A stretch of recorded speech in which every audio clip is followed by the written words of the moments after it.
Today I'm going to share my tricks on how to avoid getting sucked into watching too much YouTube. I like YouTube as much as the next person, and I probably watch more on YouTube than I do on any other service. But it has happened where I've ended up watching more than I wanted to, and I come away feeling like I wasted a lot of time. I firmly believe that with a little bit of effort, you can get most or all of the good stuff and none of the bad stuff, right?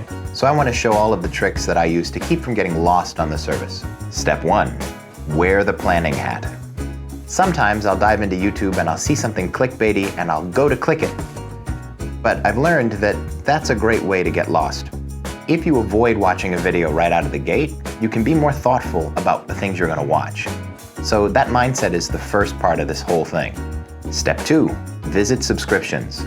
So I've got loads of channels that I love to watch, and I don't necessarily want to watch every video that they put out, so I'll visit my subscription feed and I will go from video to video and see which video I'd like to watch later. And I'll use the watch later feature and then move on. Eventually you'll reach the point where you've seen everything that's new since the last time you checked.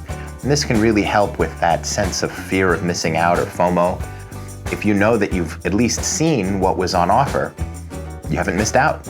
Step 3, visit the homepage. So the homepage is a great place to discover new videos, but it's also a bit of a lottery machine, right? Every time you hit refresh, it will display new videos for you that it knows that you might like, and that's really attractive. Again, we still have our planning hats on, so we're going to put the videos from that homepage into our watch later, and you can refresh as many times as you want to refresh, but don't watch anything yet.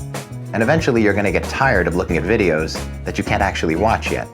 So when you've had your fill of the homepage and you feel like you're getting a lot of repeating videos or things that aren't that interesting, then it's time to move on to step 4, cull the watch list.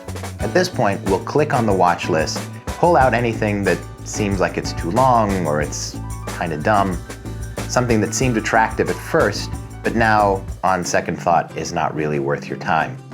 And then finally, we're on to step 5. Watch only what's on the list. Just go through each video, one at a time. If you run into a video that you'd like to watch on the end title card, or perhaps something that's listed on the side, just use watch later and it'll jump to the bottom of the list. And once you come to the end of the list, move on and do something else. The goal here is to spend time on YouTube, get the good stuff from it, and then be able to do something else. And not feel like when you finished watching YouTube that you really could have spent your time doing something more interesting. And I guess as a final note, I tend to be a list person. So if it's on the list, I'm going to get it done. I've had to learn with my watch later to be able to let things go. Sometimes, even after I went through my cull, I will look at the watch list and I will still feel like I'm obligated to watch something. And I'm not. So for those people like me, release yourself from the responsibility of having to watch all of the stuff that you said you might watch. So what do you think? Does this seem helpful to you? If you gave it a try, tell me what happened. Did you like it?